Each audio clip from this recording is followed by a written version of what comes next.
বাণিজ্য যুদ্ধে একের পর এক শুল্ক হামলায় মেতেছেন ট্রাম্প।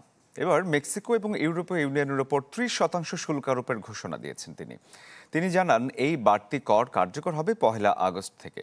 বিশ্লেষকরা বলছেন একের পর এক শুল্ক আরোপে ক্ষুণ্ণ হচ্ছে যুক্তরাষ্ট্রের ভাবমূর্তি।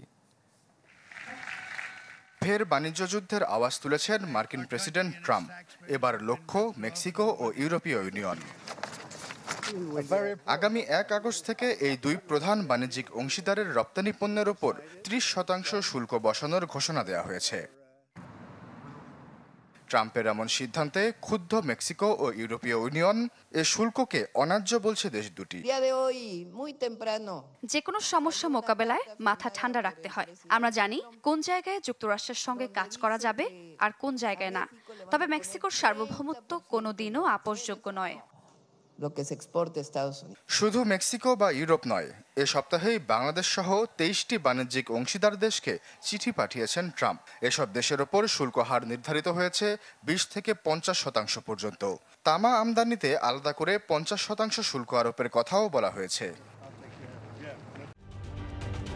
ঢালাইয়ে দৃঢ়তা, নির্মাণে নিশ্চয়তা, প্রিমিয়ার সিমেন্ট, ঢালাইয়ের রাজা। অতীতে বহুবার এমন হুমকি দিয়েও তা কার্যকর করেননি ট্রাম্প। বিনিয়োগকারীদের অপেক্ষা তাই বাস্তবায়নের দিকে।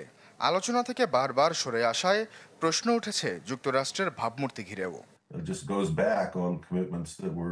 ট্রাম্পের প্রশাসন আলোচনা বৈঠক করে যে প্রতিশ্রুতি দেন সেটি থেকে নিজেই সরে আসেন ট্রাম্প। ফলে প্রশ্ন ওঠে যে দেশগুলি কি আলোচনায় যুক্তরাষ্ট্রকে বিশ্বাসযোগ্য পক্ষ হিসেবে বিবেচনা করবে।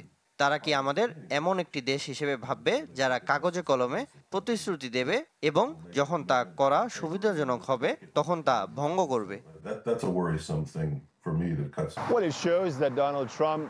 এটা থেকে বোঝা যাচ্ছে যে ডোনাল্ড ট্রাম্প মনে করেন উত্তেজনা বৃদ্ধির হুমকি দিয়ে তিনি হয়তো একটি চুক্তিতে পৌঁছাতে পারেন, কিন্তু আমার মনে হয় এর বিপরীত প্রভাব পড়বে।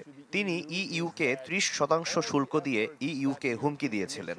তিনি জাপান এবং দক্ষিণ কোরিয়াকে 25% দিয়ে হুমকি দিয়েছিলেন। মেক্সিকো আজ 30% হুমকি পেয়েছে। তাই মূলত এর অর্থ হলো যে চুক্তিতে পৌঁছানোর জন্য আমাদের সমস্ত প্রচেষ্টা ট্রাম্পের জন্য কোনো অর্থ ছিল না। এই শুল্ক ঘোষণা আসে এমন সময় যখন যুক্তরাষ্ট্রের শেয়ার বাজার নতুন রেকর্ড ছুঁয়েছে। ট্রাম্পের দাবি নতুন শুল্ক থেকে সরকার কয়েক বিলিয়ন ডলার আয় করেছে।